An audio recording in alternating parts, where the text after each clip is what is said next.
Let's look at example 3. Now we're moving on to finding the least common multiple. You can see that it says up above that you can find the least common multiple, or LCM, by using a number line, making a list, or by using prime factors. Let's look at the first two methods of using a number line and then making a list. Example 3 asks you to find the least common multiple of 2 and 3. Method 1 is to use a number line.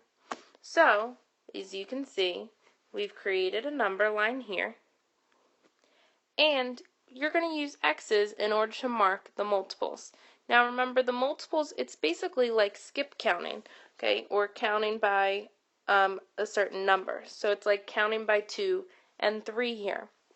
So to list the multiples of 2, or to mark them on my number line, I'm going to place a red X above each non-zero multiple of 2. So you can see it starts off with 2, skips to 4, 6, 8, 10, 12. And it would continue further, but for this problem we don't need to really go any further than this. Now I'm going to do the same thing for the multiples of 3. Instead, though, they've used a blue X so that I can tell the difference between the two. So they've put a blue X above the non-zero multiples of 3. So it begins at 3, goes to 6, 9, and 12. And remember, I'm looking for the least common multiple. So I'm looking for the smallest multiple that they have in common.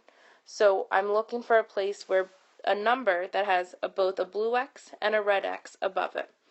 As you can see here, there are two common multiples on our number line, 6 and 12.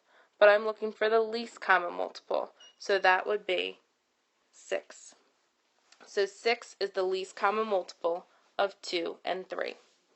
I can also use an organized list to find the least common multiple.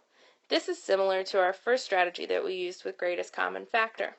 So you can list the non-zero multiples of 2 and 3. So to list the multiples of 2, you would do 2, 4, 6, 8, 10, 12, and so on. The list can basically continue forever, so you only want to list a handful and then stop to find your ones that you have in common.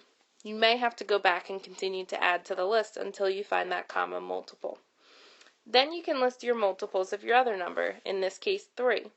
3, 6, 9, 12, 15, and they would continue. But now I can see if I have any in common. So you can see here the red numbers are the multiples that both 2 and 3 have in common. And again, we see that they have 6 in common and 12 in common as a multiple.